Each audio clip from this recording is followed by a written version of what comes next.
Dr. Jyothi, a senior pediatrician here at Aster Women Children's Hospital, Whitefield. And today I'm here to just address certain common issues that most parents come to us with in general practice. And these are some behavioral disorders that are seen in children in the age group of 2 to 4 or 5 years.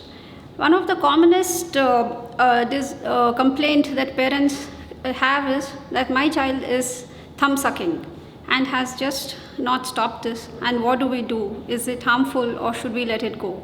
So children do commonly suck their thumbs or sometimes fingers, and it's okay to ignore this initially when the child is young, and up to the age of 4 years, definitely do not try to forcibly stop the child from thumb sucking.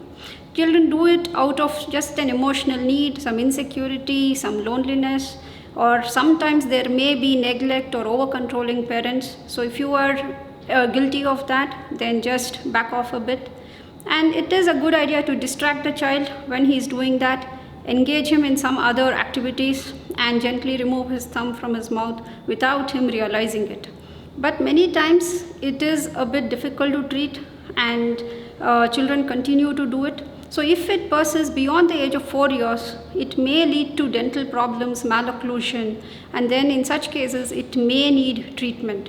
We can try something like applying some bitter substance and trying to bitter nail polish or so, and trying to get the child to stop it. But if it persists, then a visit to a dentist and some orthodontic support also may be needed. Another common behavioral issue is temper tantrums. So parents are at their wits' end and do not know how to deal with a child who is screaming, crying, wailing, throwing his arms, legs, lying on the floor, and it is very embarrassing if this happens in someone's house or in a mall, and they just do not know how to deal with it. So again, temper tantrums is just a way of child trying to assert his or her independence, asking for some attention from parents sometimes. Okay, and so this may just be a way of the child's reacting to either even exhaustion or hunger or sadness, and it has to be dealt with in a very calm way. Losing your temper or getting very upset about it or frustrated will not help matters. So a useful acronym to deal with temper tantrums is CALM, C-A-L-M. Communicate effectively yourself, model your behavior so that child also learns to behave the same way. Attend to your child's needs. Best way is to prevent a temper tantrum. Know when he may get it or when he is hungry, and give him or her some food, and just to prevent the temper tantrum. It may not always be due to hunger. So if there is any other emotional need also, attend to the child's need. Let the child share his or her feelings. You cannot just say yes or no and be dogmatic. So allow child to express what he or she is feeling. And making a schedule. M is making a schedule for nap time or meal time, and that again helps to prevent temper tantrums.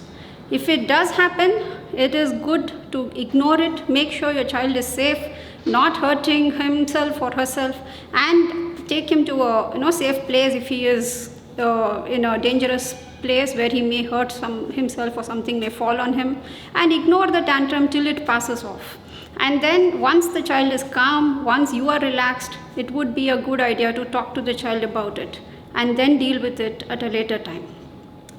Another common behavioral issue we see is paika.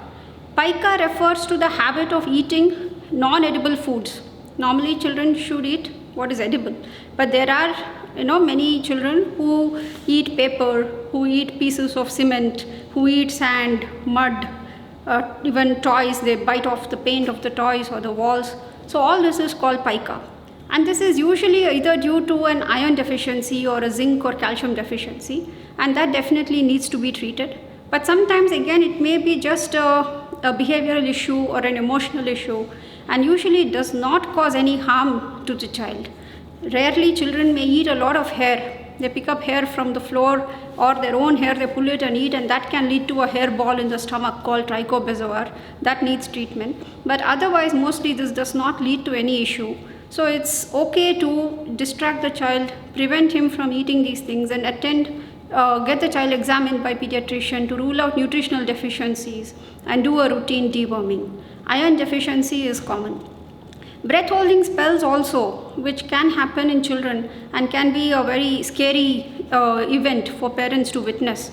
Baby cries, holds breath, and becomes blue or becomes limp and pale, and then needs to be sometimes even rushed to hospital, as parents feel this may have been a fit or a seizure. So we definitely need to rule it out from a seizure, but typically there is always a history of excessive crying followed by a child becoming quiet and then becoming either blue or becoming pale and limp. So again, the best thing here is to prevent the excess crying, to prevent a child from going to that stage by attending to his or her needs. And if it happens, to console the child by picking him or her up and then making sure that the child does not hold breath. But this is a voluntary thing that the child is doing, again mainly for attention seeking. And sometimes iron deficiency can trigger this, so we do treat with iron supplements if we find the child has iron deficiency signs. But otherwise, this is usually a transient phase during the developmental stage of 1 to 2 years, and child does overcome it, and it does not persist beyond the age of 4 or 5 years. If there is any concern at all, then pediatrician may ask for a heart scan called echo to rule out any heart problems. So these were some common behavioral problems in the age group of 2 to 4 years, and hope you enjoyed listening to it. And if you do have any concerns such as these, you can always visit us at Aster Women and Children's Hospital, Whitefield. Thank you.